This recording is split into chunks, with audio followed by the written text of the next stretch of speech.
It's Do Time with Pastor Steph.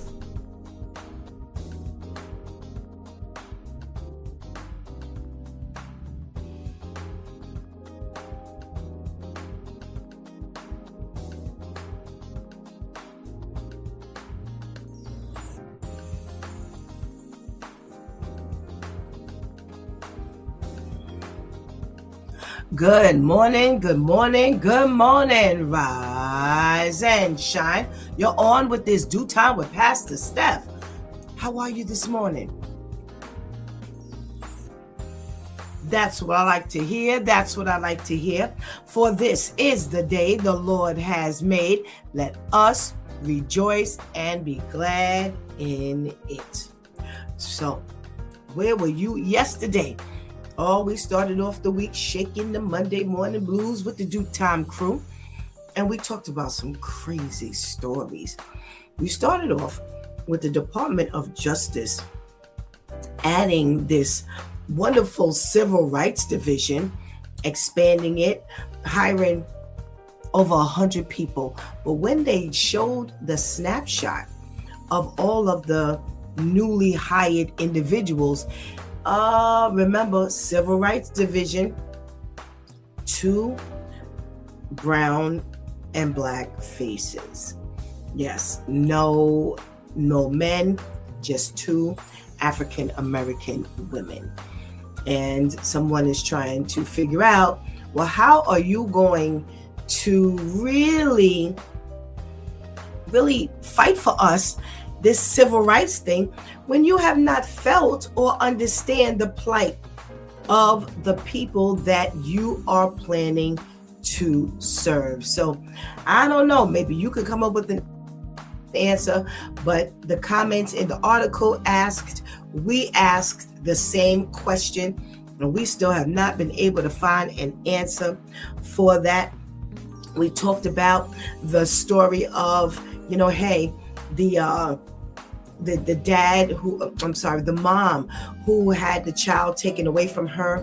She was given to the father of the child's fiance, only to be tortured and murdered by that said fiance, her mom, and her sister. And mom wants to sue for over $200 million. Now, the question came up as to why didn't you have your own child? Well, the child had been taken away from her for drug use and mental illness issues. So we wanted to know, well, where would the money go? Because definitely a lawsuit is there. But where will the money go? Oh, well. We had the Catholic teacher out in Scotland who talked to her children about, how life is in the United States. And the children started pressing her about abortion rights and what did she think. And she gave, a very generic but flat, plain answer. As a Roman Catholic person, I do not believe in abortion. Well, they pressed her for some other things. Again, she gave a very flat, solid, stable answer, only to lose her job because she had actually answered the children. Didn't encourage them. They did not accuse her of encouraging them. But she lost her job anyway. And the big story of the morning was the 23-month-old child who went to a luxury daycare center only to end up with a traumatic brain injury.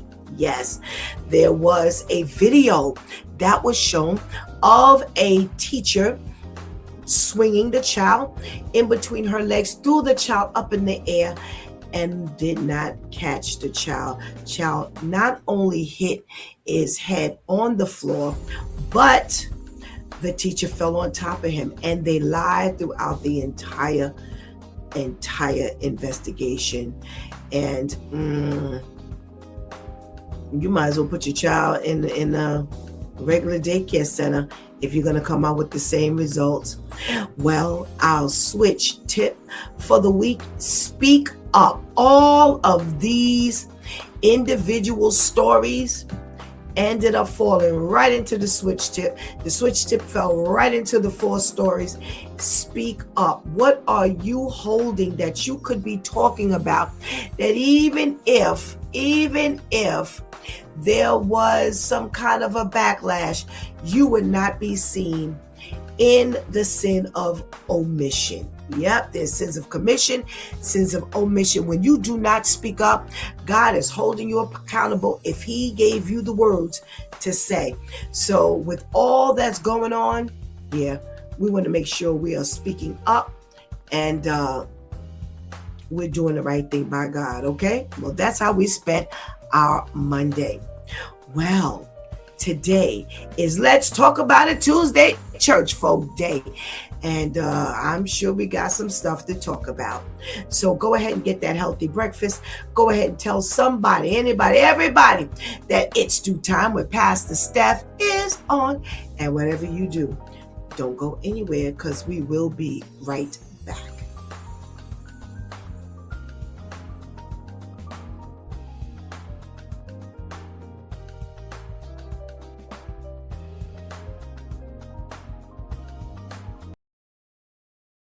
Church mean? The church mean? Yeah, what is it?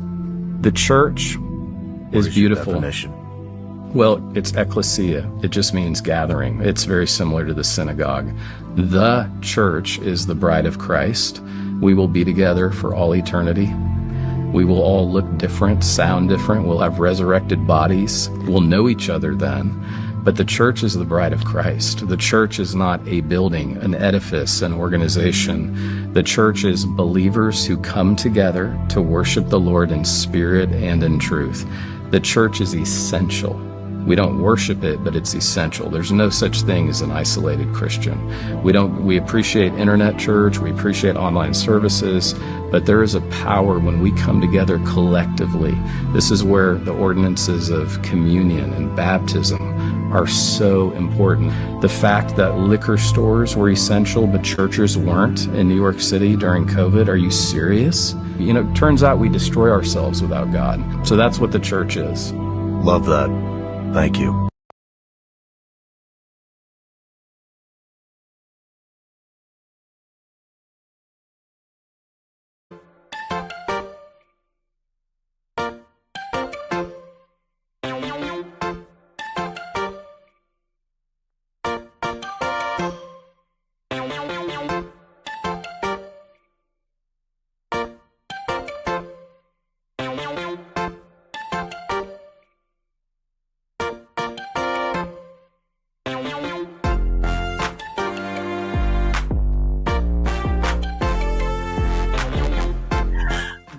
Good morning, and good morning again. Welcome back to It's Due Time with Pastor Steph. And quite interesting comments in that PSA. All right, I can get with some of that stuff. If you're in the room, family, make sure you give me a shout out so I can give you a hearty good morning and a hello. And we got to check in from our girl, Ketty. Hey, Ketty. Thank you so much for joining us. We have a check-in from, I'm going to say Niha. Okay. Hey, good morning. Thank you so much for joining us. We got a check-in from J3 Mole. Am I saying that right? From the Philippines, and they say it's night there. So thank you so much for joining us. We are very happy to have you on with us this morning. Katie says that was a great PSA. We got to check in from our Pastor Brenda. Hey, Pastor Brenda. Thank you so much for joining us. And we must say good morning to the ladies who hold it down for us each and every day. Let's say good morning to our girl Shantice. Hey, Shantice. Let's say good morning to Anika. Good morning, Anika. Miss Grace, if you're out there, good morning. Hope you're doing well and you have a wonderful day. So you know what we do every Tuesday morning. And I thought that was kind of interesting. We got our little trivia that takes place on Tuesday mornings. And this is a list that people have made where they say these habits are slowly destroying us. Now, you can give me a thumbs up or a thumbs down or a comment if you agree that these things are destroying us. Maybe, for these people, it is destruction. Whether they're experiencing it or whether they're seeing it, I don't know. But listen, I'm ready to vote. So let's see what they're talking about today. Online gambling is the next opioid crisis. I actually agree. That this, for a person, habits are so easily formed. And for us to now be able to gamble on sports, I think that's a downhill fall. I really do. I don't think that's going to be a good thing for us as well. And people are, I'm sure, all into it. Of course, they make it appealing and, cheap. But guess what? A penny spent too much is an overload. So hopefully,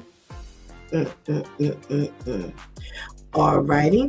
Mass scale nutrient deficiency, not to be confused with a food shortage. That's true.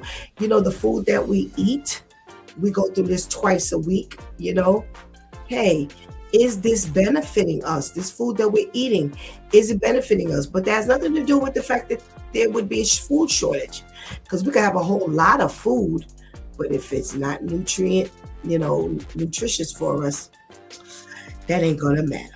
All righty. The slow and steady creep of unwarranted surveillance. Now, I don't know if I want to say unwarranted. I would really like to get a definition of unwarranted surveillance. Now, if you're talking about being in the public, like bathrooms or, something like that, in somebody's bedroom, like the landlords have been known to do, like repairmen have been known to do, then by all means, absolutely. But just these days and times, I think we need surveillance, because you don't know what we're going to have to replay or try to get, some footage of. So I don't think it's unwarranted at all.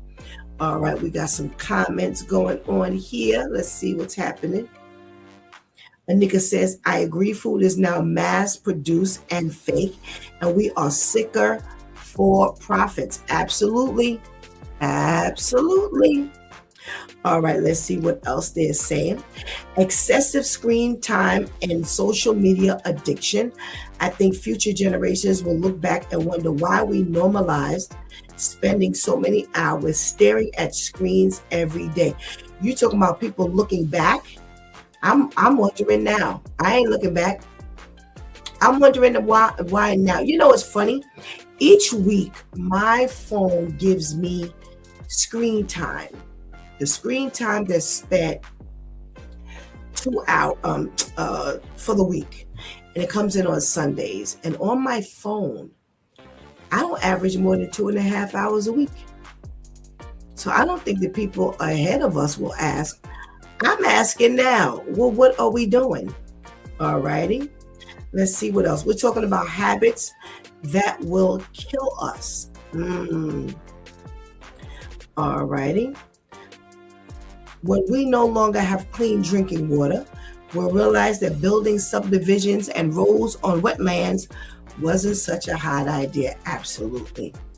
If that is interfering with our clean water, absolutely.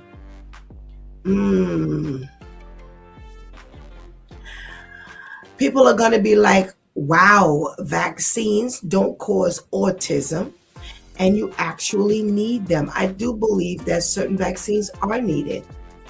And I also believe that certain vaccines aren't needed. So which way we going on this thing? How are we going to benefit? I think, we just need to use God's judgment as to what vaccines we sign on for. All right. Let's see. peptide stacking. Apparently, GLP-1 and Ozempic are only the most mainstream examples. Some people, especially bodybuilders, inject all kinds of unregulated amino acids for all kinds of different purposes. Even if they do whatever you hope they do, don't be surprised if screwing with your body's chemistry also screws with your body's chemistry in ways you didn't expect. I agree 100%. You know, I think we forget that Ozempic and the semaglutide family and all of those different things that people are using is diabetic medicine. It's insulin. It's insulin that causes you or helps you to lose weight. So if I'm not a diabetic, but I'm pumping my body with insulin, and I see this great result of losing weight, then what else is going on in my body? Because if I have diabetes and I'm not taking insulin or diabetic meds, my body is suffering. If I'm not a diabetic and I'm pumping my body with insulin and diabetic meds, I can't see my body flourishing. So I don't know. All righty. We're talking about habits that are killing us. Scented plugins. I used to be a custodian at a school at night, and some of the rooms had plugins that smelled so strong they gave me a headache. I don't know how those kids or teachers are able to breathe it in all day. I think we do need to be concerned with that. You know, plug it up and then take it out. Take it away. All right, we got a check-in from our girl, Adele. Hey, Adele. Adele is one of our captains for our upcoming prayer and awareness walk. And Adele is the captain of domestic violence and abuse. So we are looking forward to our truck. And she just signed on to be a sponsor. So God is doing some big things. All righty. So let's see what else we're talking about that will ultimately destroy us. Habits, microplastics. My primary care doc has been warning me about them for about 15 years. He claims that eventually we will come to view microplastics in the same way that we now view asbestos. Whoa. Wow. Alcohol. Yeah, y'all. It's alcohol. It has been moved to group 1 carcinogen, meaning there is sufficient evidence now that it does not correlate but causes certain types of cancer, even if you are a light drinker. In other words, there is no safe level of drinking. This came out about 2 to 3 years ago, and yet we haven't heard much about it, aside from a few articles. You know, I keep telling people, you can't put everything in your body because your friends or your parents or, you know, people you know drink. You know, you don't know the damage you're doing to your body. Why? Because we don't know our body. You really don't know your body. You don't know what's happening in your body. How do we know? Because all of a sudden one day I'll eat something and I'm allergic to it. I'm an adult. I've been eating it all my life, and all of a sudden now I'm allergic to broccoli. I've been eating broccoli all my life, and somebody is now allergic to broccoli. Someone's now allergic to eggs at an older adult, you know, allergic to tree nuts. So clearly you don't know what's going on in your body. So when we put these foreign substances, yes, alcohol is a foreign substance in our body, then we're surprised as to how it's kind of messing us up. Stop. Food is messing us up. You don't think alcohol will? All righty.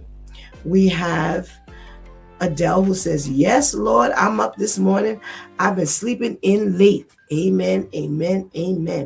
Microplastics we can't get rid of. And Anika says, finally, the truth about alcohol. Yeah, it's coming out. All these habits that are slowly killing us. All righty. Turns out those harmless common colds aren't harmless. Not only has COVID entered the rotation, but I doubt the flu or even the rhinovirus is as safe long-term as society seems to think. For real though, is everyone going to need to end up with a nasty case of post-viral chronic illness for society to take this seriously? Again, we don't know what's happening with our bodies. So years ago, we had a common cold. We, suffered for a couple of minutes. It went away. It's not happening like that anymore for multiple reasons. We can't shake a harmless cold, and it's not doing long-term, damage. So come on, let's get ourselves together. Okay, I've got no idea what the science about this might say, but I have a feeling that near constant headphone and earbud usage is going to make a lot of us deaf someday. Well, I hope not. I really hope not. I know I have a girlfriend who now wears a hearing aid because when she used to listen to her headsets, she said they used to be blasting and she didn't think anything was wrong. And now, thus the hearing aid. So, I pray that I know all of these waves and stuff they've been warning us. But what you gonna do? You gotta talk on the phone. They don't even want us putting our phones in our back pockets. They say that that's how people were coming up with all kinds of back cancer and problems and things like that. So yeah, it's kind of serious.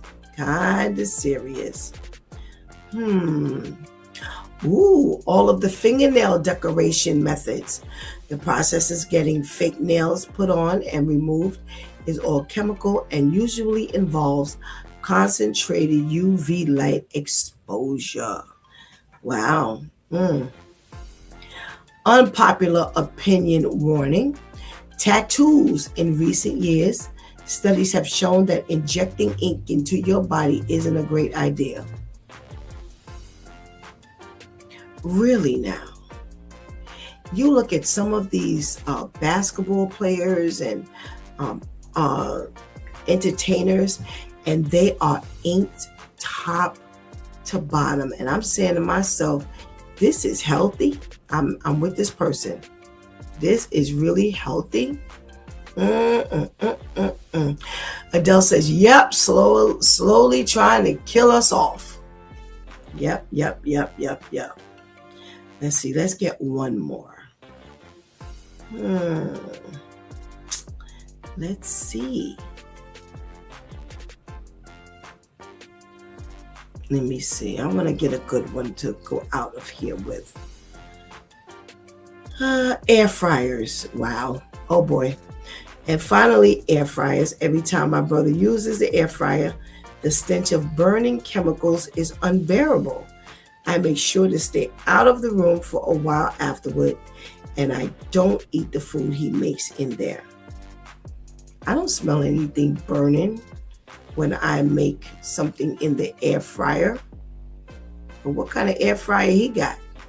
Maybe it's the brand. I don't know. Maybe it's all of them. But we definitely don't smell anything but goodness as our food is cooking. All right. Anika says, yeah, the cell phone too, with all its radio waves as they keep trying for them to process faster. Yeah, I know they tell us about these phones. But unfortunately, we're just going to pray over our life and trust that God is going to take care of us. All righty. We have our news now. All right, so we've got a warning. They say there are some grocery store employees that say we need to reach and look out for these 3 red flags. And if we see these things, it's time to shop somewhere else. All right. All right. Poor hand hygiene. Shantice is always fighting with them about gloves. Now, in this case, we're talking about grocery stores, but hey, they say people handling your food who are wearing gloves, then touching their phones, face, hair, not changing gloves before touching food again, or if they don't wash their hands between changing gloves, that's not a good sign. They say when employees don't change their gloves or wash their hands, if they aren't wearing gloves after touching bacteria traps their phone or traps like their phone, face or hair, they can transfer bacteria and other microorganisms that may cause foodborne illness to the food you're planning to purchase. Absolutely. When they're making the sandwiches in the store, I'm always like, what else are you touching back there? And if they do, I'm not comfortable and I don't know what I'm going to do. We got a check-in from our boy Serge. Hey, Serge. Hey, Serge.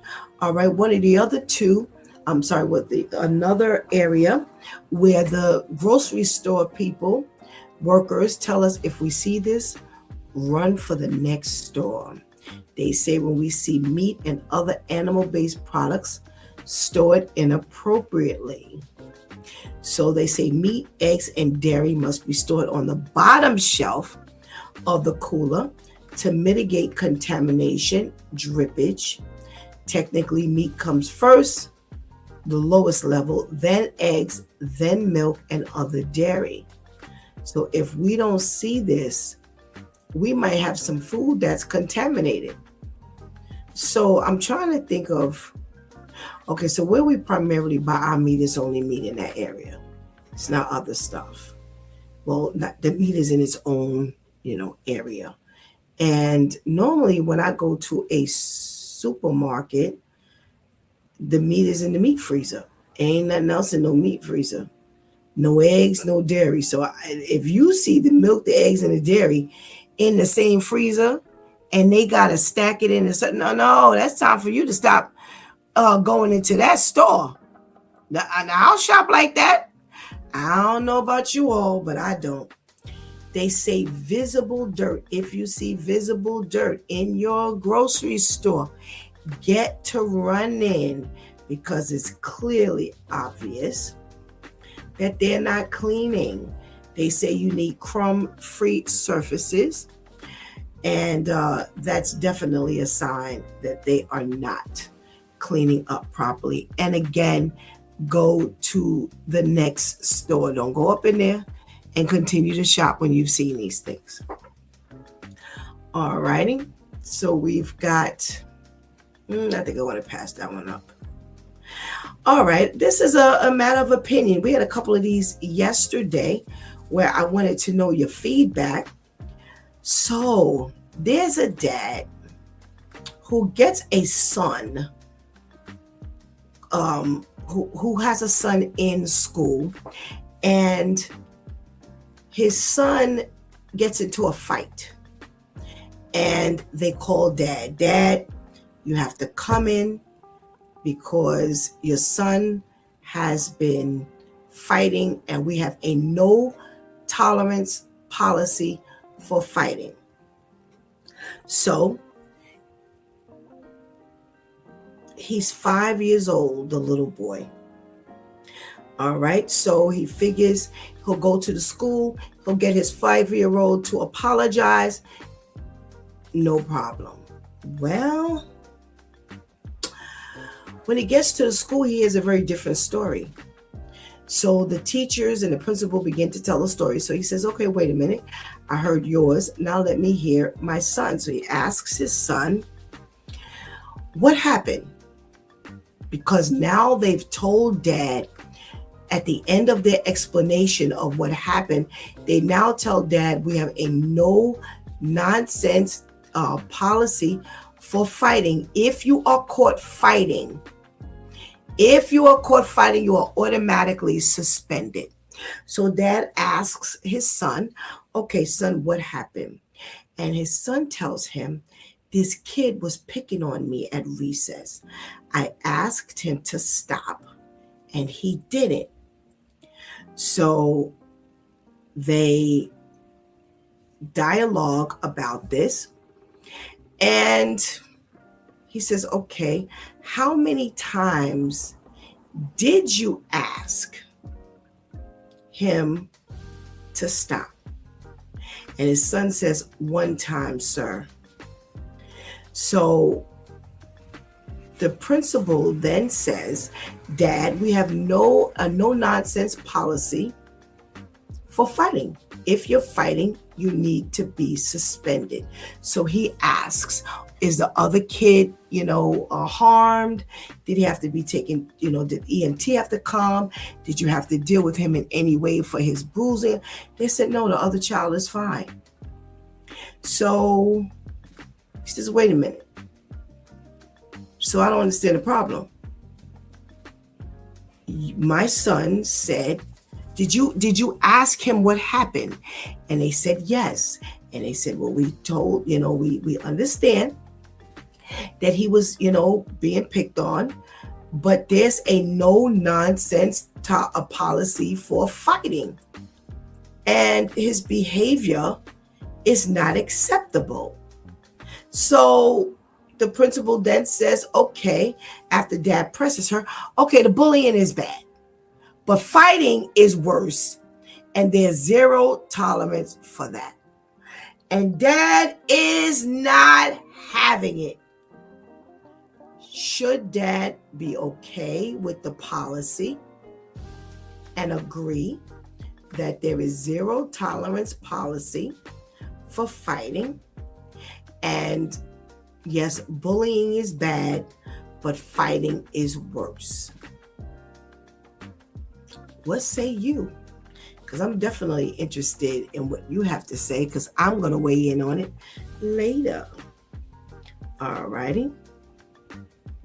We have a very sad story of a mom in St. Louis.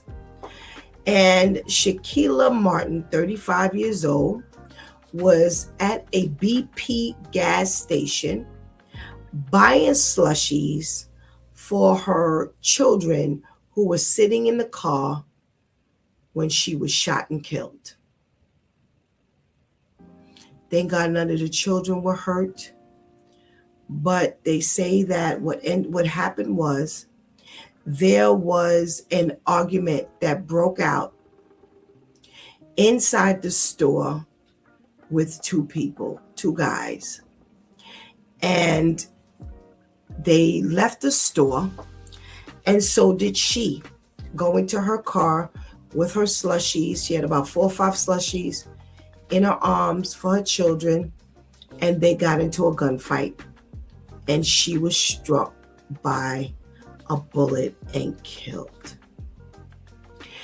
And this is why we say all the time that you must pray and thank God for traveling mercies.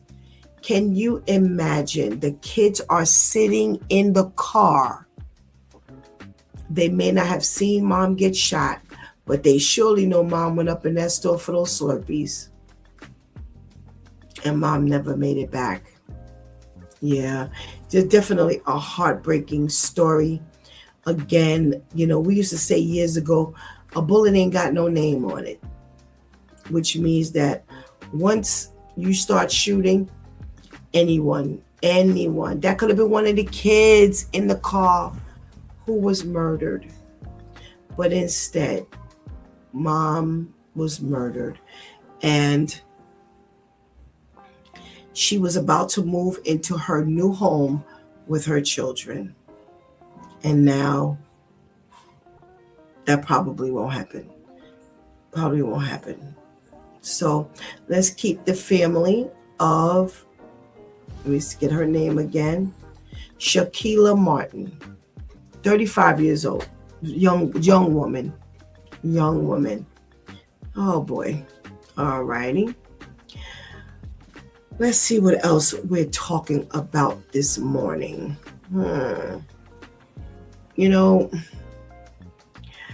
We have an update, y'all.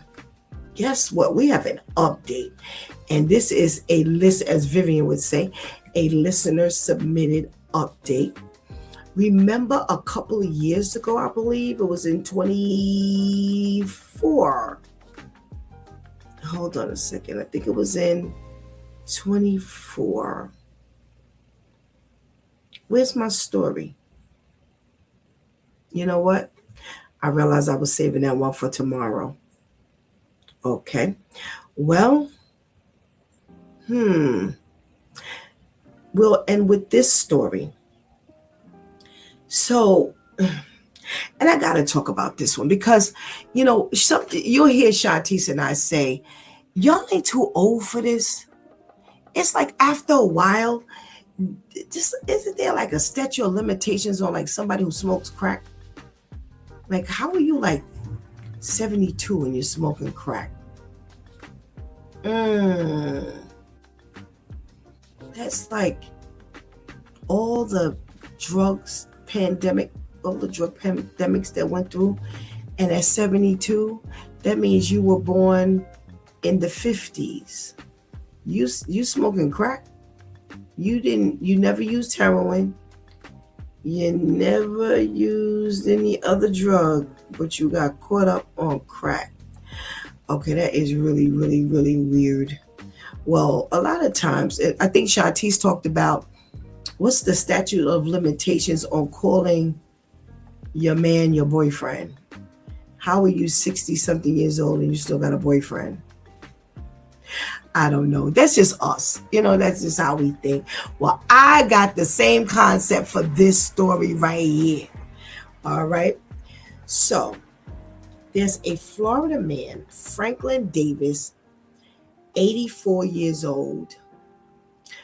Okay. 84.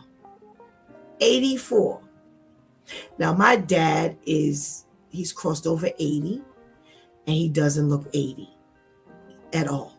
He doesn't look 80. He's older, but he doesn't look 80. So I do understand that not everybody who's in their 80s will be walking around like this.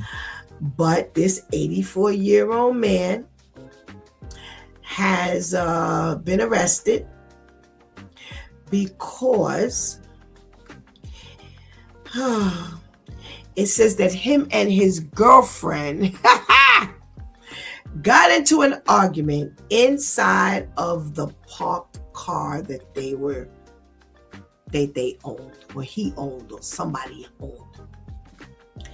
They say that they have surveillance video of him getting out of the car and throwing gasoline from a water bottle on the dashboard and front seats before igniting the flames. The car exploded, they say, in 3 seconds, pretty much. Now, the woman, they survived, so thank God for that. But she tells the story that she had separated from him months earlier. Are you ready? Ending a 42-year relationship. Boy, is there more to this story right here. She suffered 3rd-degree burns on her left leg, and he was burned on his face and hands. So she told the cops that he intended to burn her up inside the vehicle. Well, you don't think so? He poured. Okay, so somebody help me with this. Why do you have gasoline in a water bottle? That right there, in my opinion, says intent.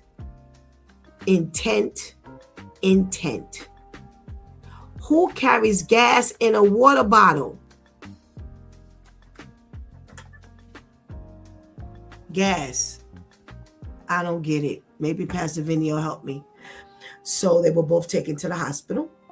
So he's been charged with premeditated attempted murder, arson causing bodily harm, criminal attempt, solicitation, or conspiring to commit a capital felony. Check this out. Then I said there was more to the story. 84-year-old Mr. Davis,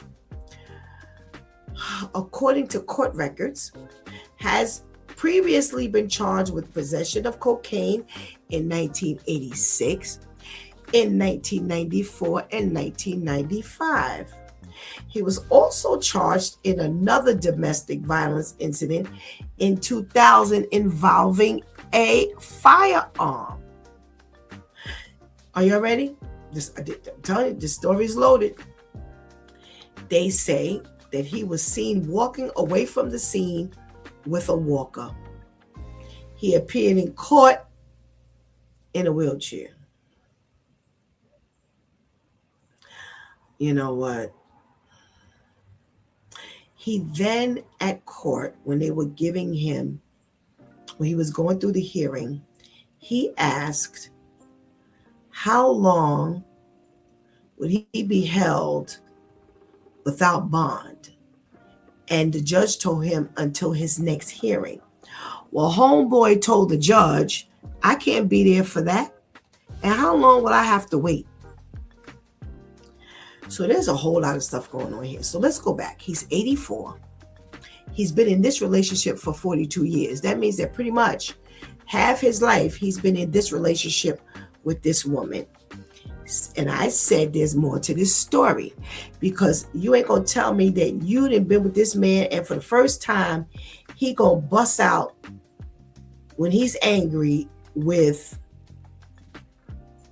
gasoline in a water bottle, and you ain't never seen no signs of his instability, his mental illness, his breakdown. You ain't never seen nothing? Well, you should see something when he was charged with possession of cocaine in 86, 94, and 95. And he was also charged in another domestic violence incident in 2000 involving a firearm. So we don't know if this was her, his child, his niece, nephew, brother, sister, mama, father. We don't know who it is, but it was a domestic violence issue. Can somebody please help me understand what is going on? Where is my Pastor Vinny? Because maybe he can understand some of this nonsense going on here. Kenny says 84-year-old doing all this stuff and he can't walk.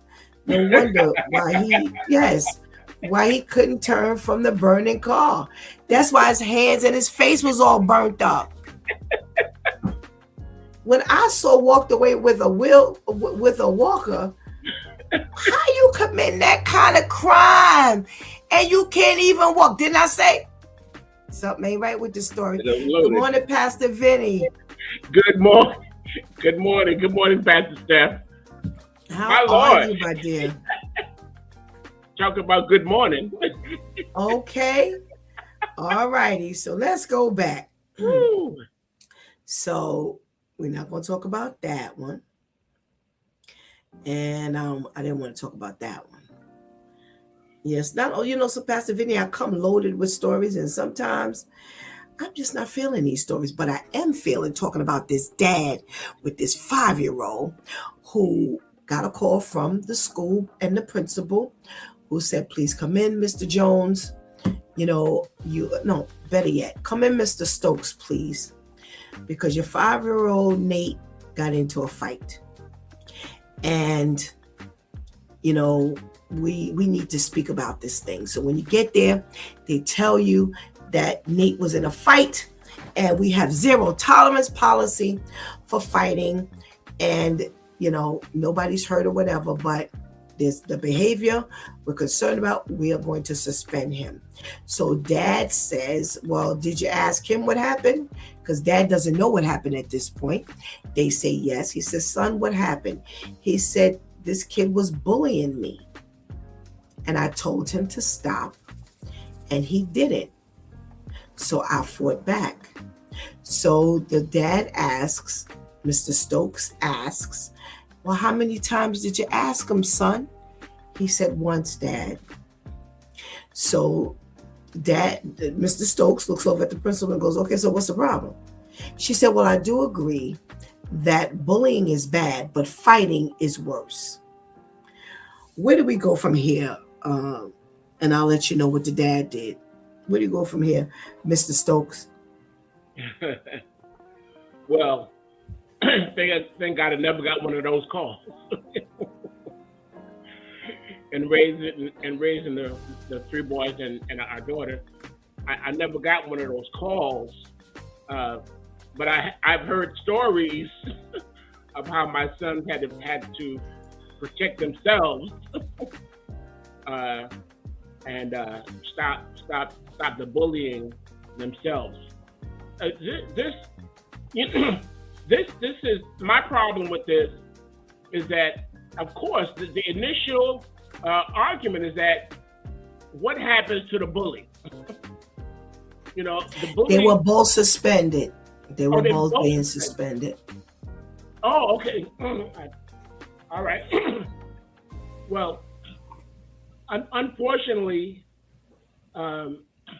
anytime you raise your hands, and I think that's one thing we have to kind of teach our kids to show restraint in order for them not, to cross the line, per se, into having a fight. I've seen that over and over again. It's not fair for the student that's not the aggressor, but that's their policy.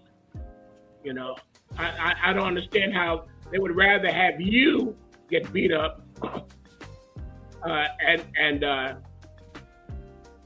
not really, it doesn't serve any we're looking for justice, and a lot of times we don't get justice. We just get this failed policy. Okay. Sir says that's not fair at all.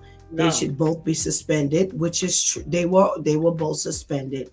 Why wouldn't they punish the bully? They are both suspended, by the way. So, Shanti, so you ready? I would love for you to be a part of this conversation, because bullying, she's experienced some bullying herself, which she never told me about when she was going through it.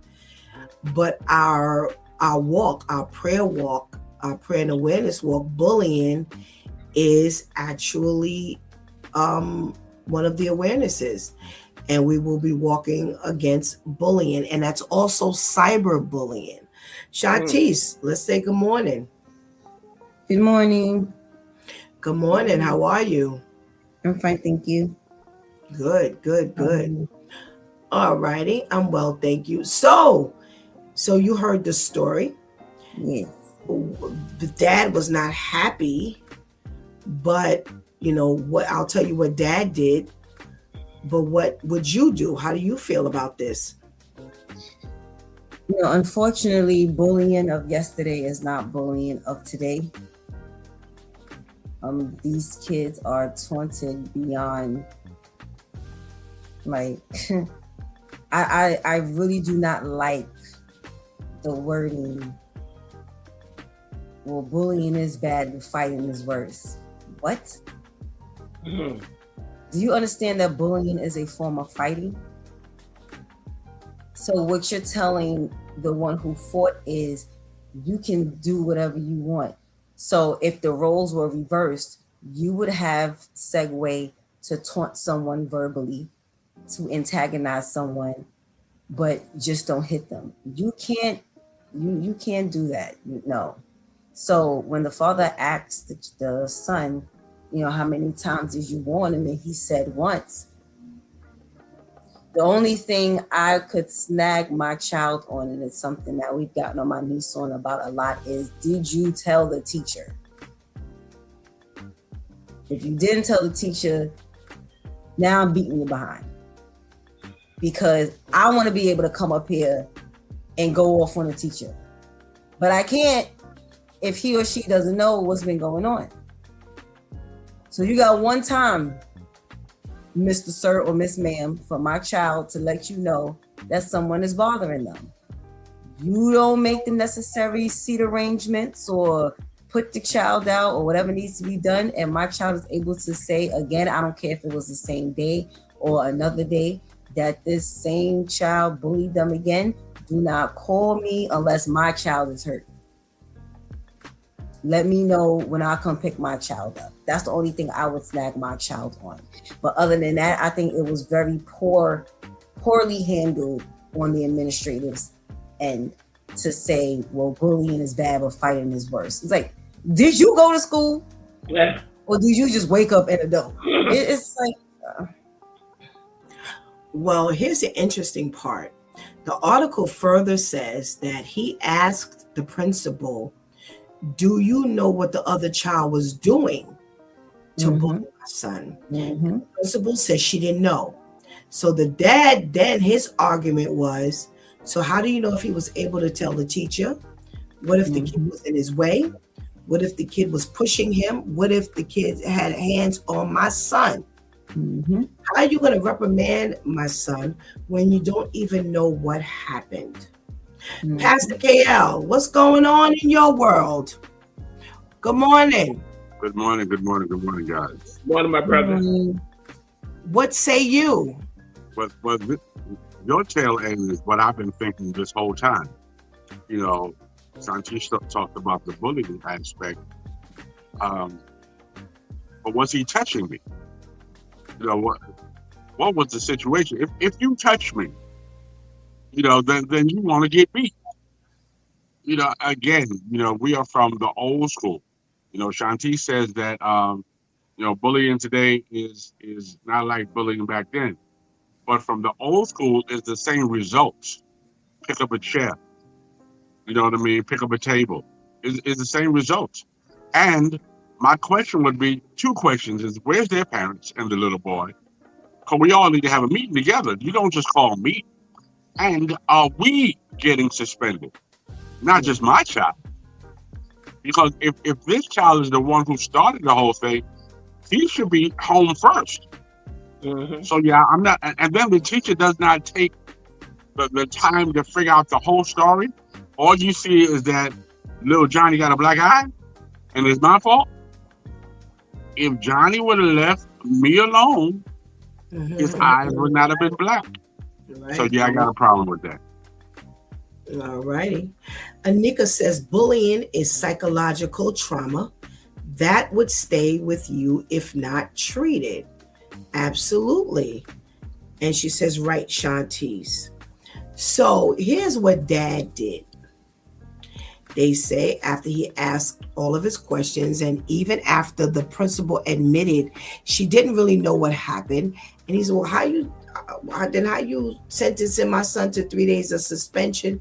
She kept falling back on the fact that there was a zero tolerance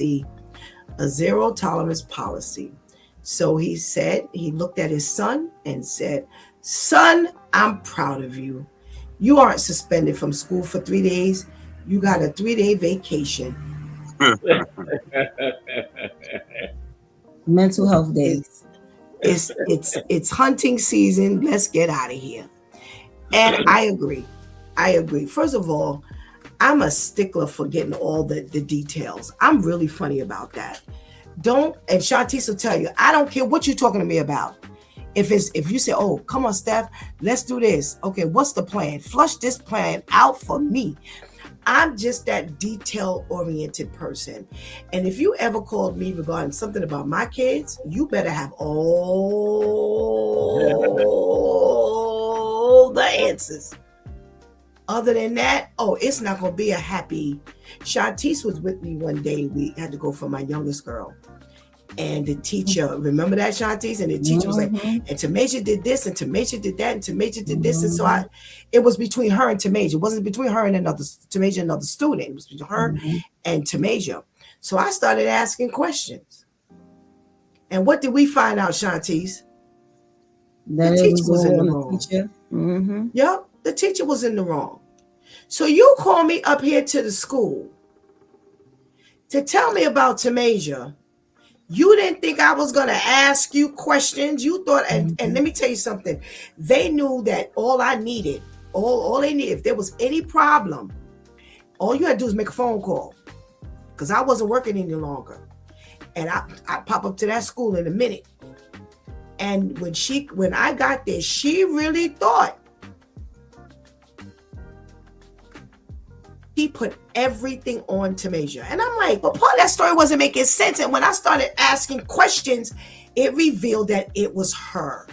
And Tamasia was only responding to her. And Shantice just happened to go up there with me that day. And I looked over at Shantice. Shantice looked over at me, and Shantice just shook her head because she knew what was coming. You know, if you call me up to this school, whether they 5 or 15, you better have every answer that I'm going to ask the question for. And unfortunately, I applaud this father. You're not suspended. 3 days off. Let's go have some fun. Nah, you don't do that to kids. If he was being bullied, that means, Pastor KL says, well, where are the other parents? That means that the parents were not told that he was bullying this other child. Mm-hmm. Mm-hmm. That's what seems to me, that you didn't have no information. How'd you tell a parent? When dad asked you, you said you didn't know. So that means this kid, he only went away with violating the fighting policy. He's not being reprimanded for the bullying. So how about this? So the teacher's answer was, we have a 0% fighting policy. What is your percentage of bullying? Right. How much bullying can we allow before now we take action for him? So I can't slap you. You know what I mean? Because you have a 0%, but you can push me and taunt me and do anything, any kind of thing you want as a bully. Right. And that's why I said he wasn't held accountable for the bullying, because she didn't know any details. Mm-hmm. She didn't know any details. It was the boy the son who told dad this kid was bullying me. She didn't have that information. So that means when she called the parents in to pick up this kid, all she said was, he was fighting. We have a 0 tolerance policy for fighting. And that was it. But not to be held accountable for the bullying. Shame on you. Because you know what he's going to come back and do? Bully somebody else. That's all he's going to do. All right. I got another story here. Somebody needs to help me understand what is going on with Grandpa. So we have 84-year-old Franklin Davis, who they have on video, surveillance video of him shaking gasoline out of a water bottle onto the dashboard of the car and the front seats, setting it on fire. And him and the woman managed to get out of the car before the car exploded. She suffered 3rd-degree burns to her leg. He was burned on his face and hands. She said that he intended to burn her up. They were both taken to the hospital. He has a long history of crime. He was charged with possession of cocaine in 86, 94, and 95.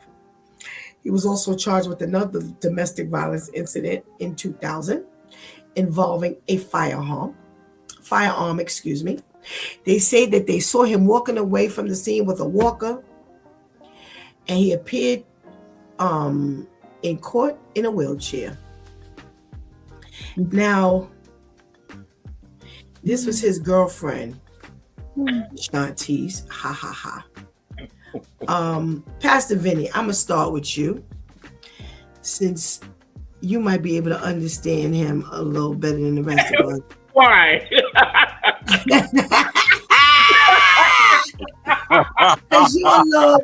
Because you're a little closer to his age, Pastor Vinny.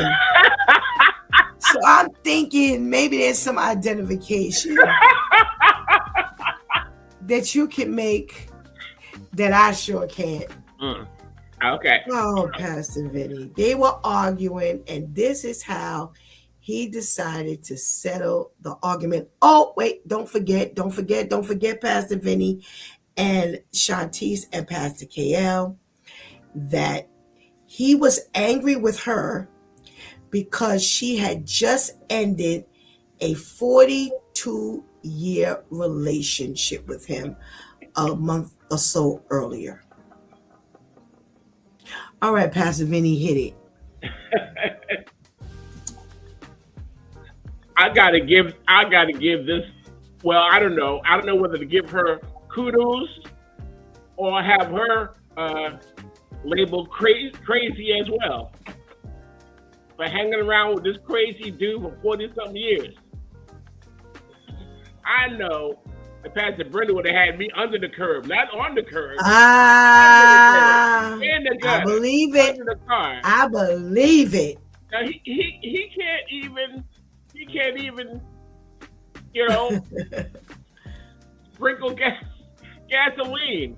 Look, I don't care how much damage. If she got damage to her leg, he got all that backsplash. Right. My man got all of that backsplash. Come on, or maybe he was on cocaine at the time, but I don't know. This guy has been enabled for all of these years to do whatever he wants. I don't know whether he's banking. I don't know whether she got a comfortable bed someplace, and you know he's provided food or whatever for 40-something years. That he's confident in calling her his girlfriend. And she finally had enough. This is so crazy. This is 42 years. And he's 84 now. Yes. Madness. This is madness. Absolutely. Madness at its finest. Shantice, this was her boyfriend and this was his girlfriend. There's so many concerning parts to this story. I mean, you sprinkle gasoline because God knows what kind of turbulence has been going on in this 42-year That's right. whole relationship. Right. First of all, the fact that I've been looking at you for 42 years and we ain't made no progress is enough for me to set myself on fire. Forget you. Forget you. That's enough for me to take myself. I knew out. She was going there. That's exactly why I said they were boyfriend and girlfriend for 42 years. My life choices have been in the pits. I got with you when I was 40. I am now 84. And we still wearing these same clothes at the same gas station? No. And, it's a sad day when your plan doesn't involve you getting away. You can't move that fast. Oh my goodness gracious. How did you not come up with a plan where you're already on the other side of the gas station when you set this car on fire? It's like me right now, thank God I'm not handicapped or anything right now. But that's like me looking over at him and saying, I know, but while I'm doing this, I still got one foot in. And at any point, something can catch on fire and it just goes a little quicker than what I expected. But when you just all that upset at your own worst life choices, there's just no thought. There's no thought. I mean, that's 42 years of you being disconnected from the Lord. So you're not going to now get connected with him to come up with this plan. So I feel for her. I feel for him because this is how you look when you try to set somebody else on fire. That's bad. I so hate her. I so hate her. Oh my goodness.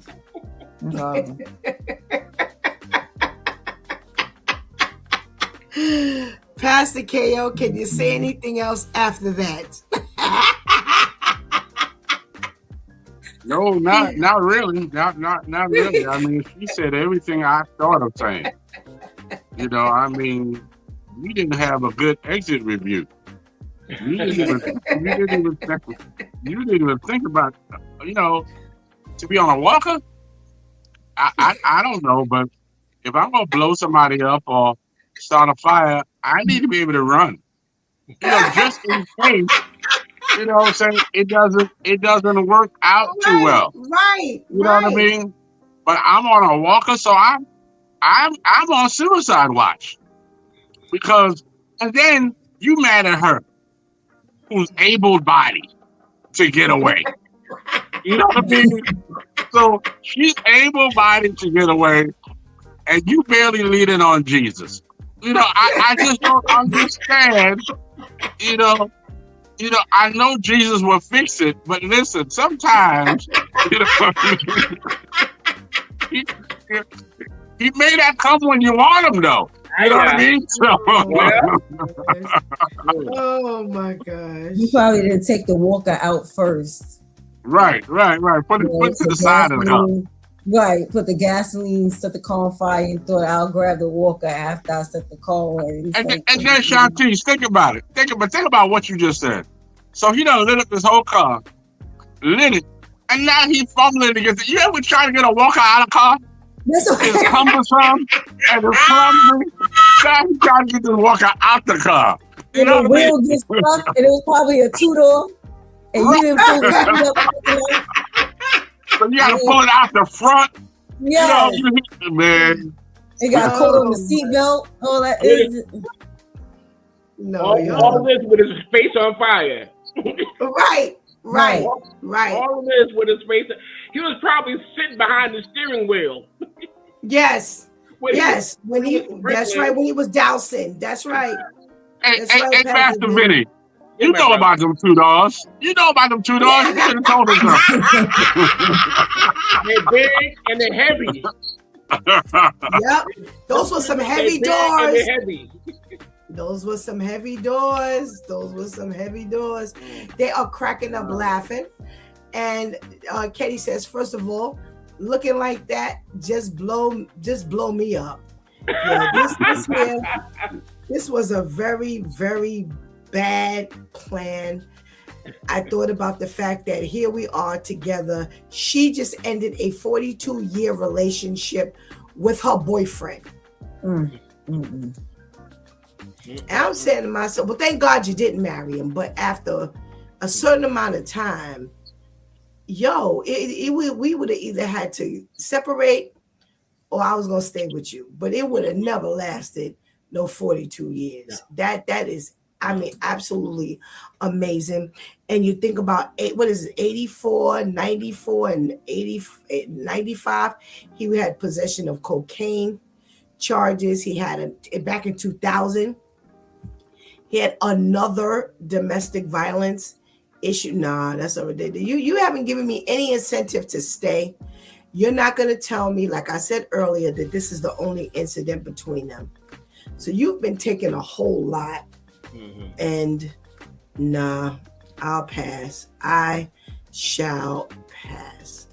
Leave it up to you all to give me some extra stuff to talk about. All righty. Let me see what's going on here.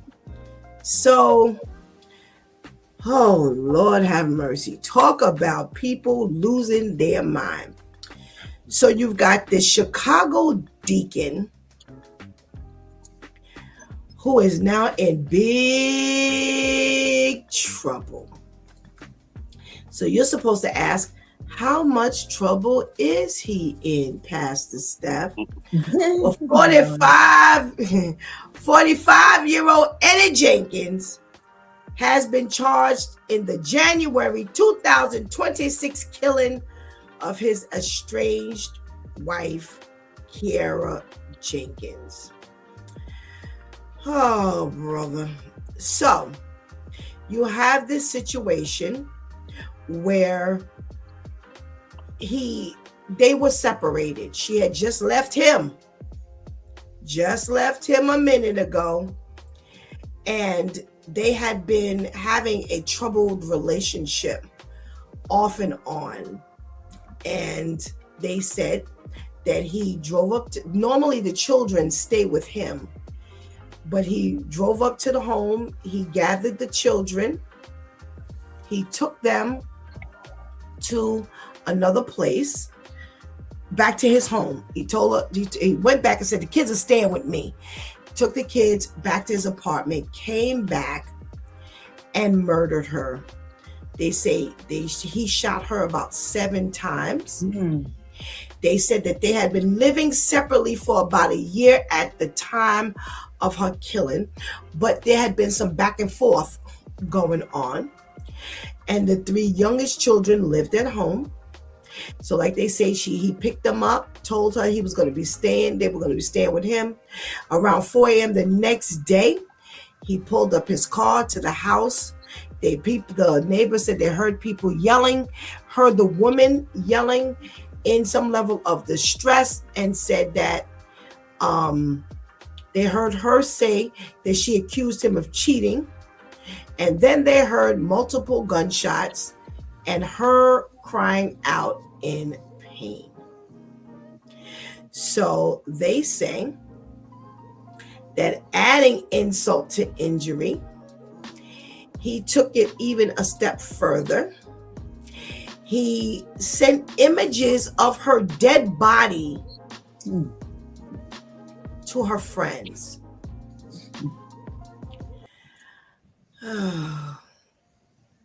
So now he's going to jail because also they got married in 2009.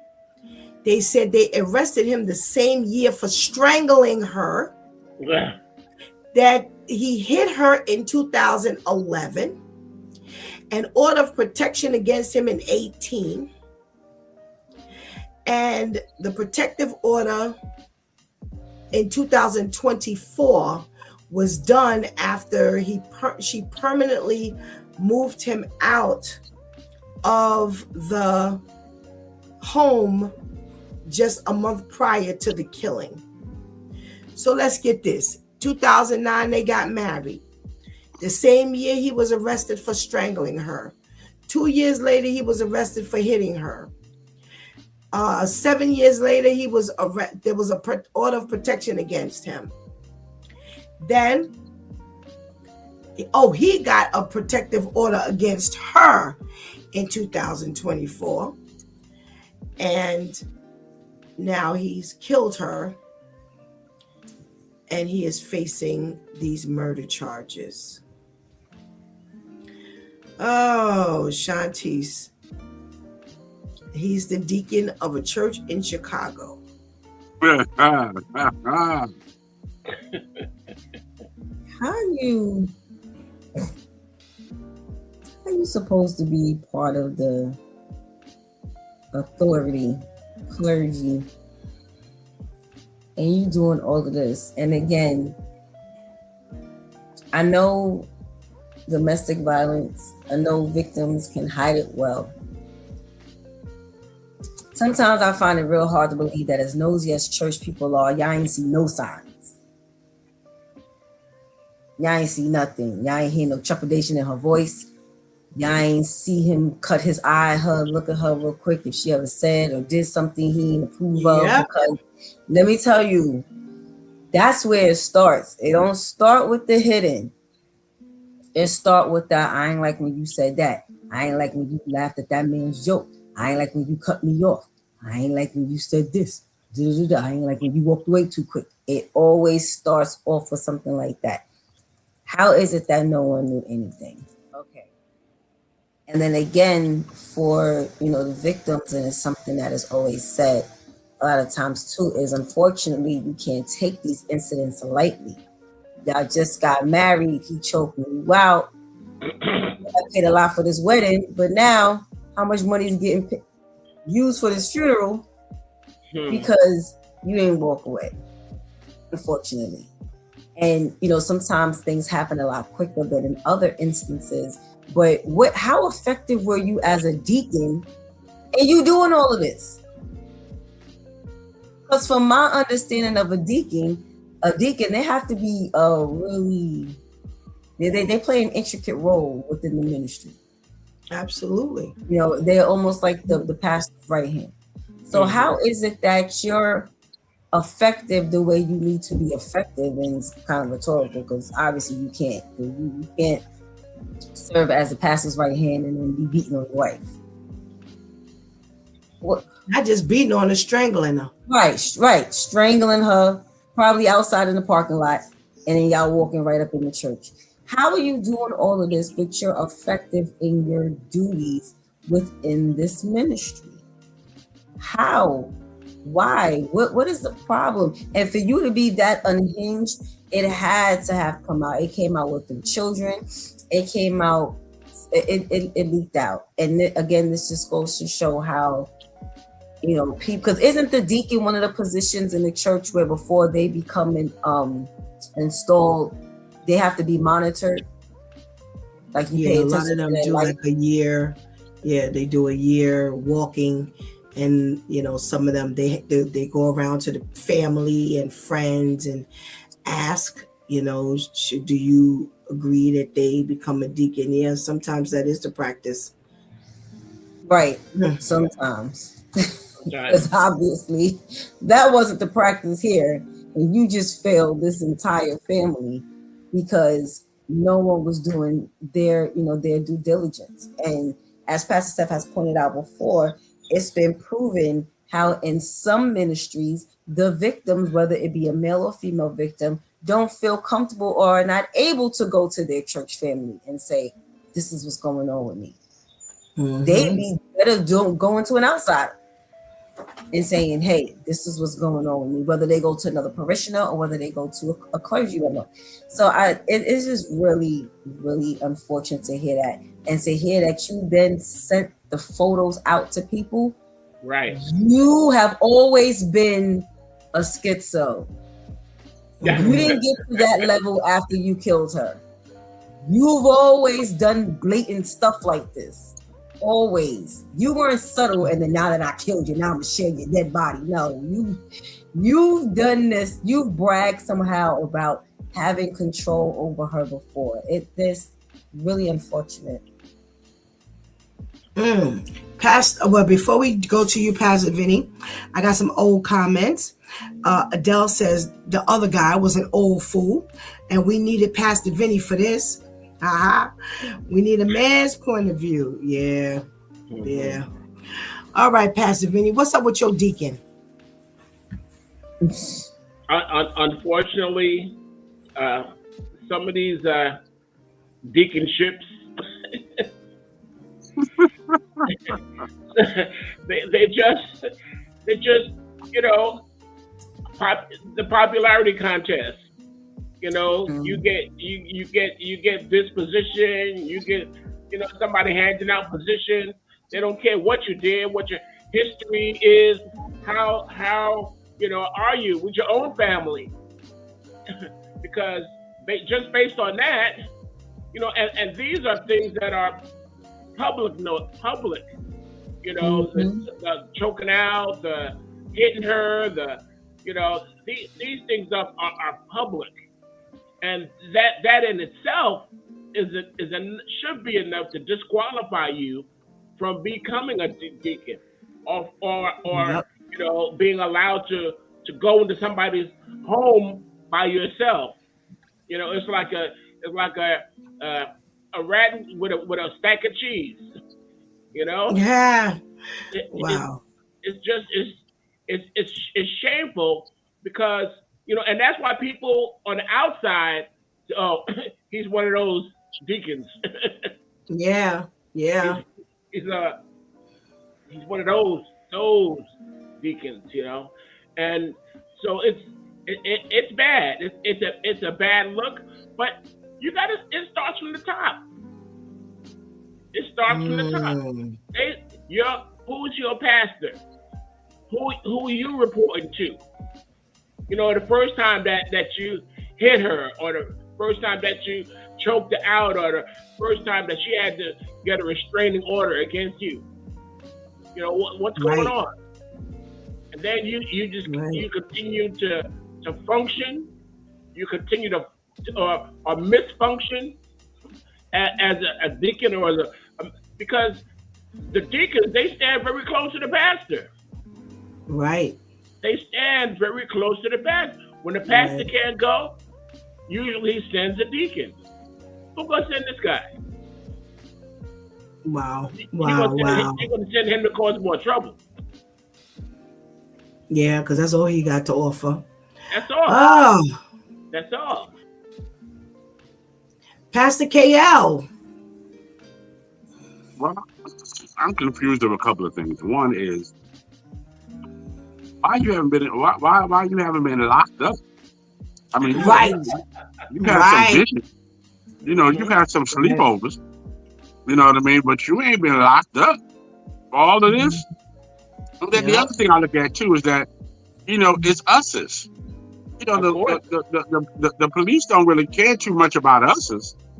Now, if Junebug was married to Becky, he'd be locked up and thrown away the key. You know what I mean? You got to look at it from that standpoint too. Now, let's go away from that and let's go to the church because everybody keep on saying deacons, deacons, deacons. Well, depending on what sector you're in, the deacon's position is higher than the pastor. The deacon's position is the one who hires the pastor. Right. And even if he's not, he's close enough to the pastor. So the victim, of course, could not go to the pastor to have these conversations.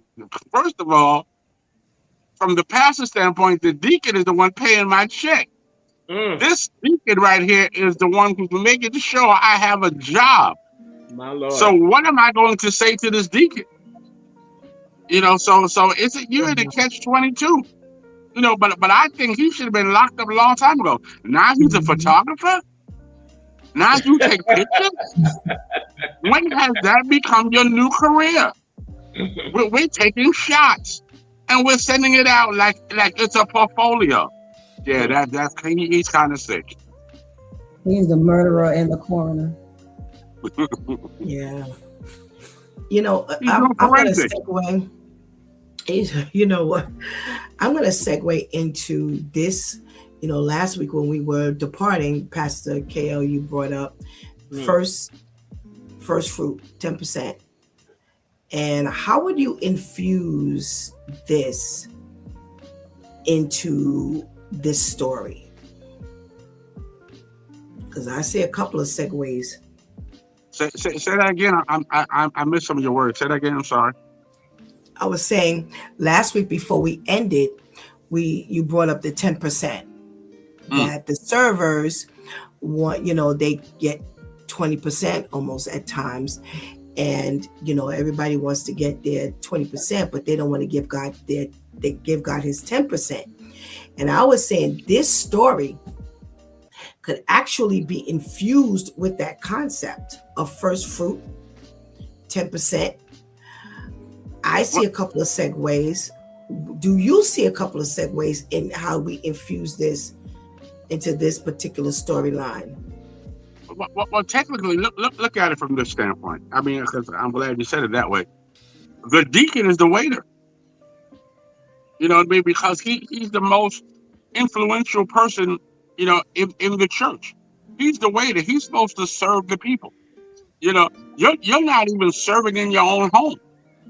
But you want all of this credit. You want all this respect.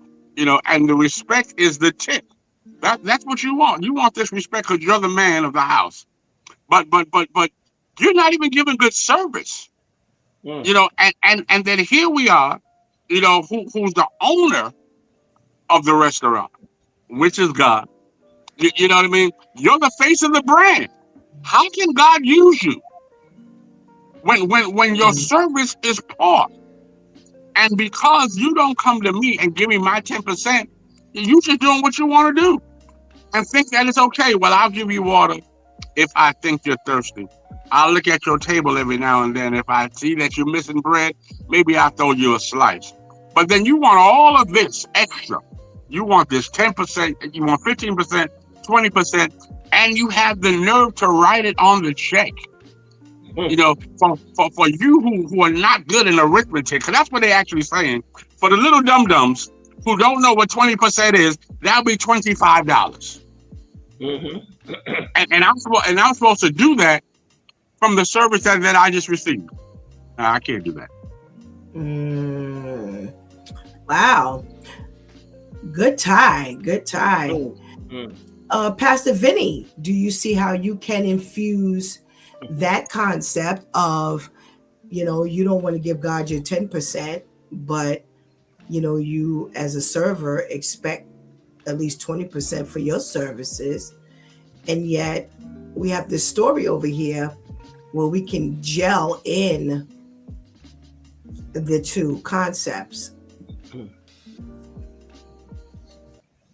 It's hard. It's hard to look at it in any other way.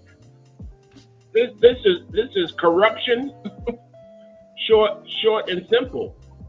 You are not who you say you are. You are masquerading as a deacon. You are masquerading as a servant of God. And the same way, you masquerading as a waitress or as a server. I ain't seen you since I sat down here. Wow. I'm here waiting at this table. I remember we had a discussion when I first came on with the fellas. And I said, yeah, I used to, you know, sit at the table, wait 10 minutes, 15. They said, what? They schooled me right away. They said, listen, if the server don't come to you in 3 minutes, you're supposed to get up. Here we are, you know, expect, as Pastor Kale said, we want all the goodies. But we don't want to work for it. We want everything that's coming to this position, but we don't want to have anything to do with the responsibility of owning that position. It's again, like I said, it's just a popularity contest. You understand that all the people looking at you, they're looking at you because you have a position, not because you are doing anything positive with it. You don't have a good relationship, again, with the church. You don't have a good relationship with your family. You are just a figurehead, just a guy in a suit. They used to call the first lady, you know, you sold out your soul for a big hat. A big hat and a parking space. Wow. It's all fake. Smoking mirrors. Until the wife has had enough, or the husband has had enough, and all of a sudden they go bonkers and kill the whole house. Everybody in the house dead. Everybody gets gasoline poured on them. You know, all kinds of wonderful things like that. And you're supposed to be holding up a sign of righteousness. You're supposed to be holding up something that's pure, something that's holy, something that's of good report. But no, it's just a bunch of smoke and mirrors. Wow. All right, Shantice, before you, I'm looking at 1 Timothy 3, verses 8. Wow, 8 through 13. All right. I'm going to read it. In the same way, deacons must be well respected and have integrity. They must not be heavy drinkers or dishonest with money. They must be committed to the mystery of the faith now revealed and must live with a clear conscience. Before they are appointed as deacons, let them be closely examined. There's your question, Shantice. If they pass the test, then let them serve as deacons. In the same way, their wives must be respected and must not slander others. They must exercise self-control and be faithful in everything they do. A deacon must be faithful to his wife and he must manage his children and household well. Those who do well as deacons will be rewarded with respect from others and will have increased confidence in their faith in Christ Jesus. So if you remember, the article said that they heard her, the neighbors heard the wife say that he had been cheating.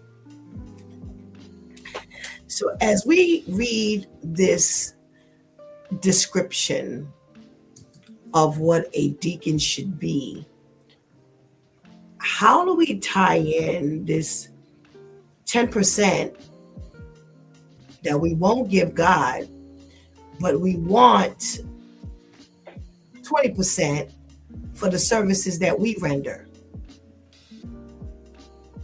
Well, for one, it amazes me when I think about that, when I think about the percentage that God is asking for, the bare minimum.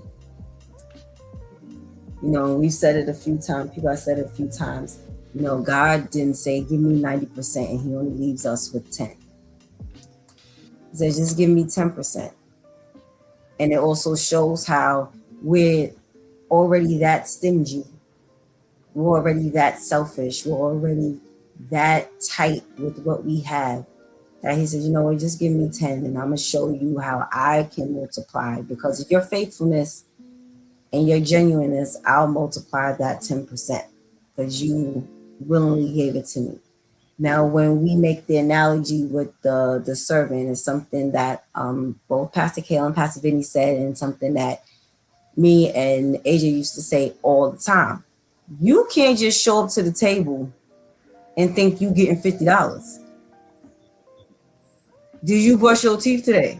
Like, see, you have to understand that you are selling yourself. You're presenting yourself. You're representing yourself. As a deacon, you're representing God, Jesus, this ministry, and everyone else who is attached to this ministry. So the same way the neighbors heard his wife yelling about him cheating, you don't think that turned somebody off from going to church, even if it ain't your church? But now I'm hearing the deacon's wife yell in distress. Not, she didn't yell, don't choke me. She yelled, you cheated on me. Now, in my mind, that's what deacons do. Deacons cheat. So now you expect me to come and sit in front of you to listen to what? It's the same way if I walk into this restaurant and I'm here, I'll never forget, I went to train. I got hired to work at a restaurant. I went there to go train. I ain't never go back. Because the whole time I was there being trained, all of the employees were complaining. And I'm like, well, why do I want to work here? If all y'all, including my trainer, is complaining, how is it that I think I'm going to be successful? What's going to make this difference for Shanti? I'm not understanding. So, ta-ta, they never saw me again. Okay? We have to remember that we want people to buy, even if it's not monetary. You want people to buy into who and what you're representing. And then you get mad when people don't buy into it. Well, guess what? I keep saying it, and I said this to someone again yesterday. Long go the days of the representatives being able to last. God is allowing the believers and the non-believers to see everything. Why? Because when God said, I gave you your choice to make, and that's what you chose, you can't say, I didn't know, because he allowed you to see everything. So whether you say you love God or you hate God, whether you say you're for church or against church, whether you acknowledge Jesus as just a regular prophet or the Son of God, you are going to have a clear understanding of who and what you're choosing. And you have to understand that depending on who and how I represent, who and how I'm representing, is me telling you this is what you should invest in. When I'm at them tables and I'm serving with the attitude of, you should invest in me. Because my service is saying that. Right, because you're not you. Yes. They're not tipping me because the food was all that good. They're already paying for the food. They're tipping me because they see how on point I am with taking their order, with taking care of them. If there was a problem, was I a good problem solver? Did I bounce back good? All of that. They're paying attention to all of that. If they needed a manager, did I make sure manager was there quick? They're paying. How is it that you're supposed to have these duties as a deacon, but you are not fulfilling any of the duties? You are completely working on the opposite side. But yet, what do you think you about to reap from this? This is why God left you to reprobate mind, and now you ended up taking your wife out. Because look at who and what you were truly representing. Yep. That's good. That's good. Wait. Stay right there. Shanti, now you make a big Sunday and Monday. Stay right there. Shanti said something good. She said, you got to know what you're getting yourself into. So then my question would be, you ever went for a house? You ever went for a car? You ever went for a title loan? You know, on the bottom line where you had the sign, they said, listen, it's going to be a 10% above this or 15% above it for the loan. So here you are taking a chance because you need something from somebody else that you don't even know, but you're willing to pay the 10% on top of it, the 20% on top of it. But God, who can solve everything that you got going on in your life, you won't give him the 10%. I'll even put an extra stamp. Come on, Shanti. I ended up going to the Jay-Z concert at Yankee Stadium Saturday and watched this stadium be completely packed out with tickets that were in the thousands. Not the 1 and 2,000s, the 3, 4, 5, 6, 7,000s in the nosebleed sections.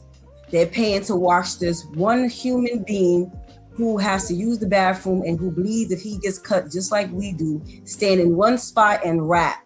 They paid that. And I'm looking around the stadium and like, but y'all don't want to pay tithes and offering because y'all claim y'all don't know where this money is going. That's good. When you ask people, what's your hang up with paying towel? I don't know what they doing with the money. Meanwhile, we're sitting and we're watching this man stand in this one spot rapping. He's able to take a jet here. He's able to buy another house. He's able to get yet another car. His kids are able to have all of these things because of the money you alone paid to come and see this one person. I stood there and listened to them chant his name, and not just his name, but he's given himself, and they are acknowledging him as Jehovah. That's why they call him Hove. And they're chanting this. But yet you took, then I'm like, wait, it's Saturday. People work on Saturdays. Why are you not coming to church? I gotta work. But you take off. You requested off of work to pay in the thousands. So you requested off of work from a job that you claim you need money for to then invest money from that same job. You ain't getting no hours Saturday because you requested off. But now you're here and invested in this man. Like Pastor KL said, this man ain't left nobody the beneficiary or nothing. He can't do nothing for you.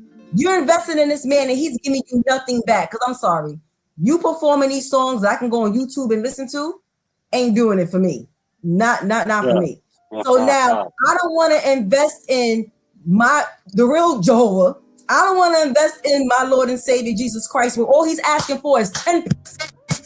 10%. And he doesn't invest in me just because I'm giving him the 10%. But he's just asking for 10%. And I have a hard time with doing that. But I'll give this one man in the thousands. And it don't only stop there. Because now I'm hungry when I get there. I'm thirsty when I get there. We spend $100 alone on food.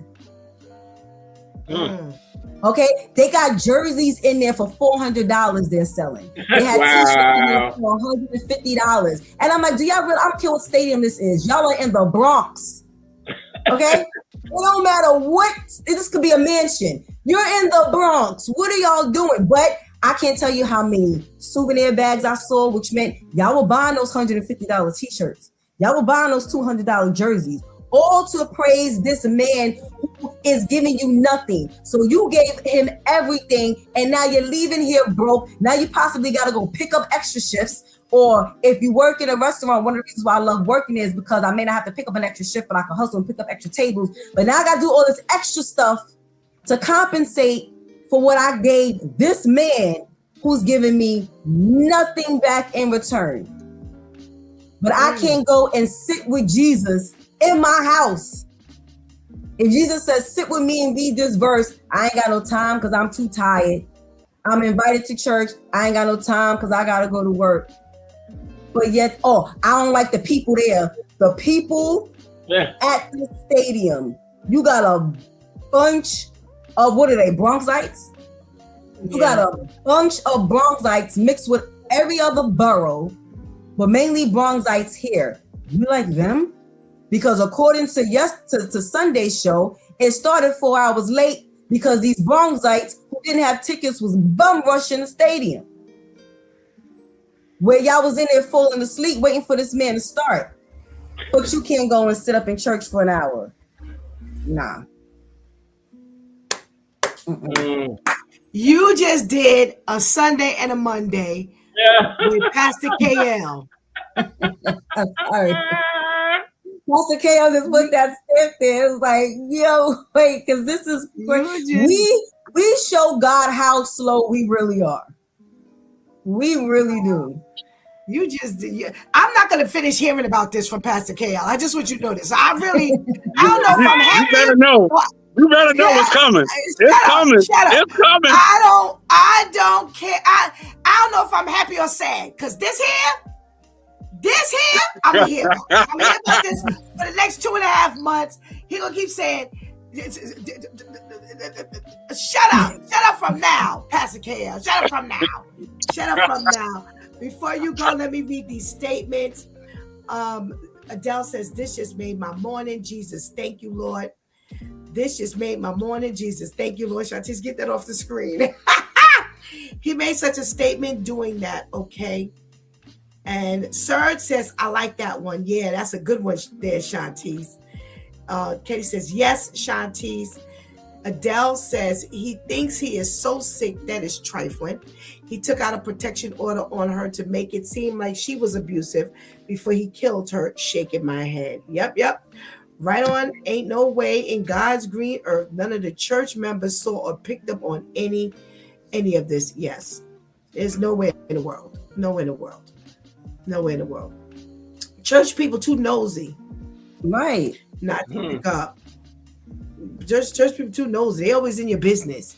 They see how you walked in. They see how you walked out. If you were limping, if you were skipping, especially if you were smiling, closing. or right. I agree. My due time crew, fantastic job. Thank you so much for your contribution into today's conversation. And we pray you have a blessed day. Amen. Thank you. So love you. Great job, Nisi. Great job, Nisi. Yeah, love you too, Pastor Vinny. And yeah, I co-sign on Shantice doing a fantastic job today. She took my place doing that. What do we call it, Shantice, on Thursdays? Rapid fire with Pastor KL. So we giving God thanks. So they didn't left me speechless. What else can I come behind the three of them and possibly say when it comes to, we want as recipients, we want the best. We want the 20%. If we can get more than that, we'll take more than that. And yet we won't give God the 10%. I was on a 5:00 prayer this morning, and that was one of the things I said. I said, here we are, we're always asking God for something, and yet he gets our filthy leftovers, less than 10%. But we're always at the feet of God asking for something. We go to work 40 hours a week. We do 5-6 days a week, and then we done worked ourselves so tired that when it comes to service, we too tired to go to church. How does that even work? So the very God that has given you the sustenance and the ability to go to church, you ain't got no time for him because you tired from the work. So, we really got to pay attention to what we say. So I really can't say anything else behind them. So I'll just go to today's stories. Talked about bullying. It talked about domestic violence. And yet again, these are the two of the awarenesses that we spoke about. We're walking for awareness, the prayer and awareness walk, as well as Jamaica's first community conference. Adele is a captain of our domestic violence and abuse team. Shantice is the captain of our abstinence and sex and human, she's the captain of abstinence team, and we've merged her with stalking / human and sex trafficking.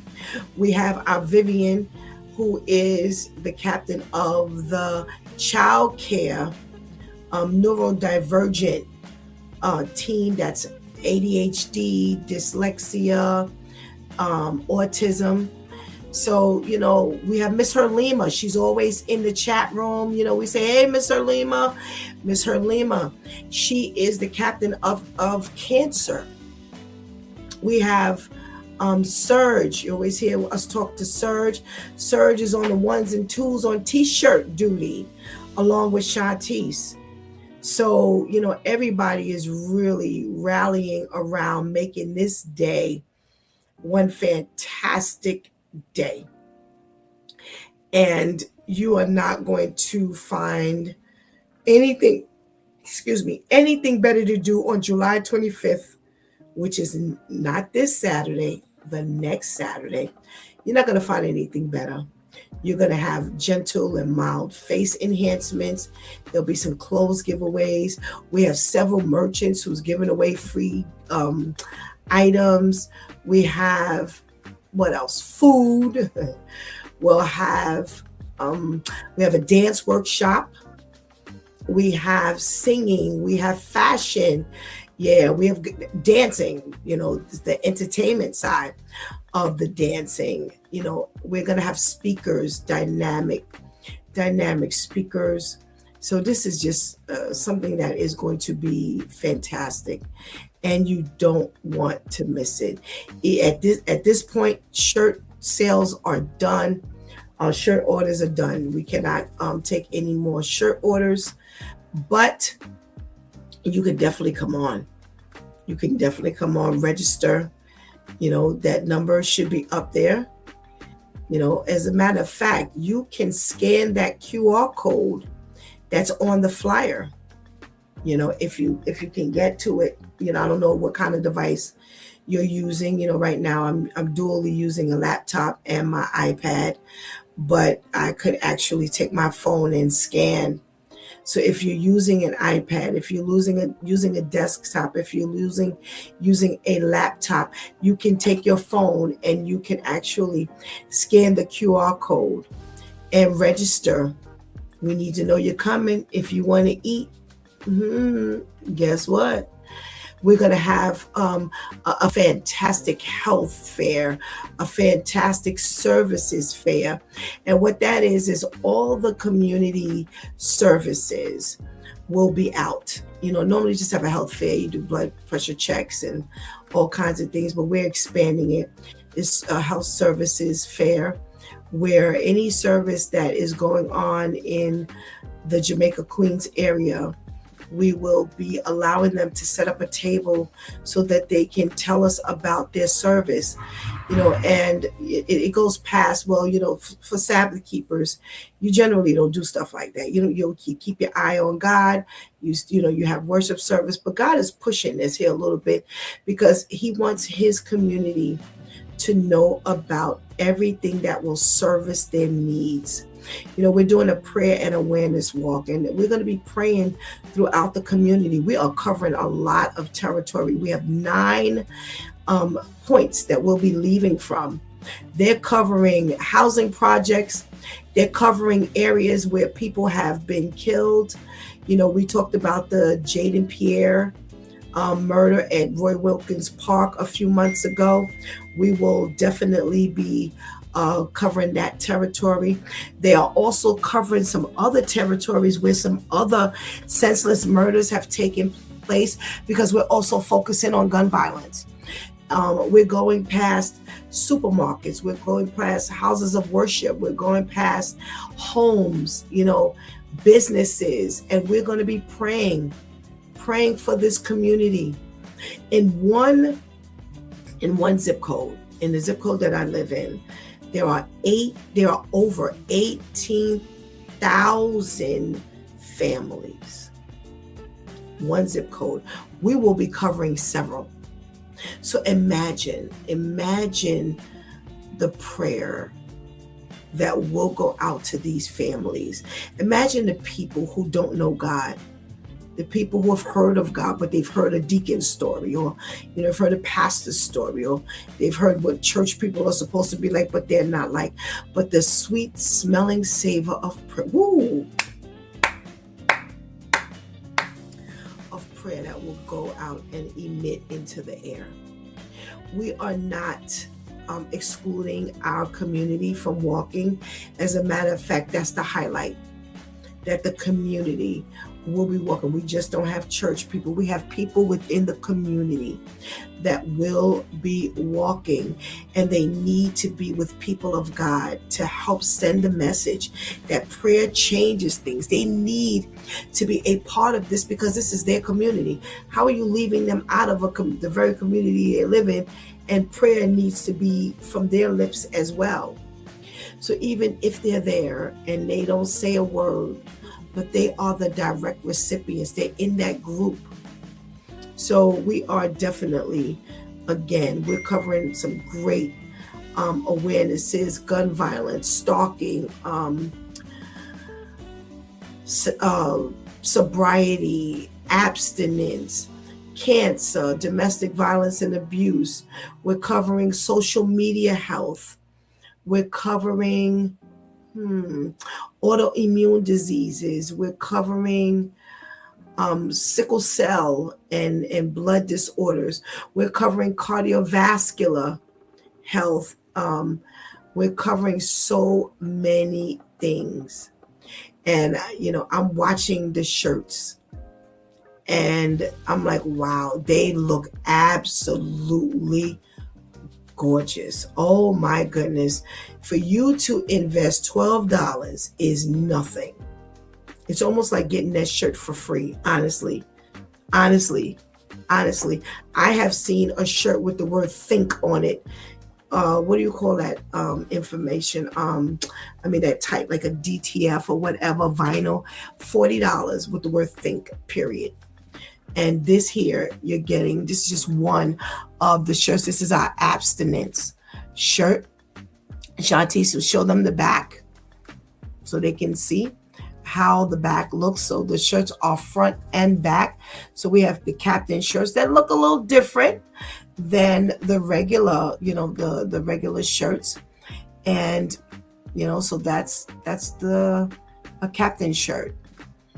So these are definitely worth, and you're getting, again, you're getting food, you're getting your shirt as of yesterday, and you're getting all of this, items, all of these items that I talked about. And for $12, that's nothing. So, hey, come on out there with us. We're anticipating a beautiful day, praying to God that He gives us a beautiful day. It won't be too hot, but it'll be just right so that we can definitely give God the glory, and we can show. Oh, whoa, did that just pop up on the screen? That is our child care neurodivergent shirt. Oh, Shantice is showing off this morning. I think she's trying to show you the back now. But yeah, that's our puzzle piece ribbon.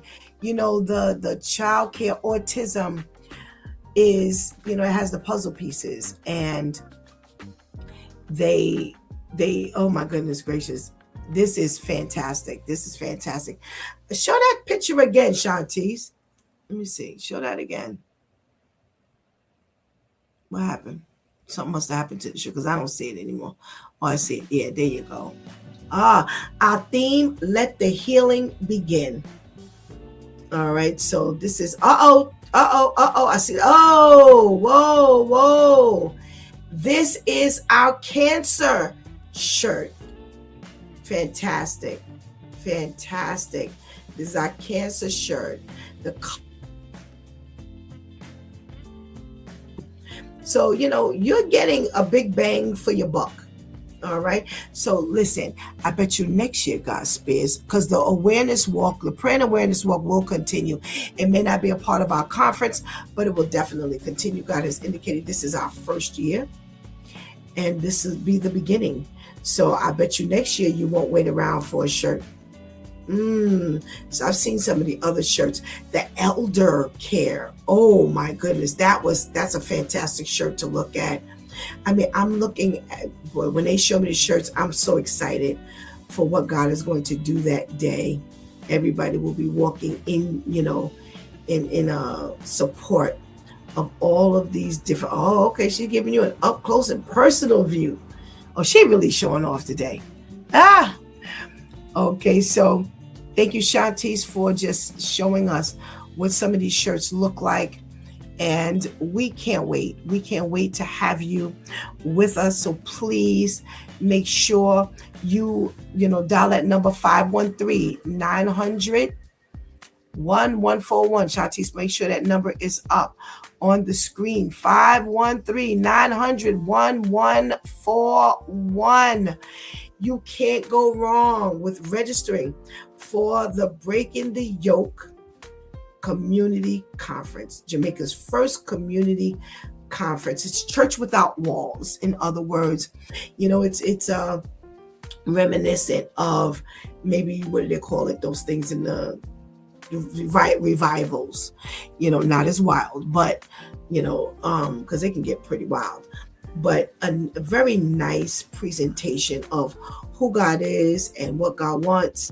So if you can scan that QR code, or again, just call that number 513-900-1141. You cannot go wrong. Okay. So hopefully the registrations will keep coming in. You just missed your shirt. So maybe what you can do is just get a shirt, you know, for those of you who want to walk for mental health. It's green, regular green. Social media health is lime green. We have gun violence, which is brown. Bullying is orange. There's a berry color to our what do you call this thing here? The cancer.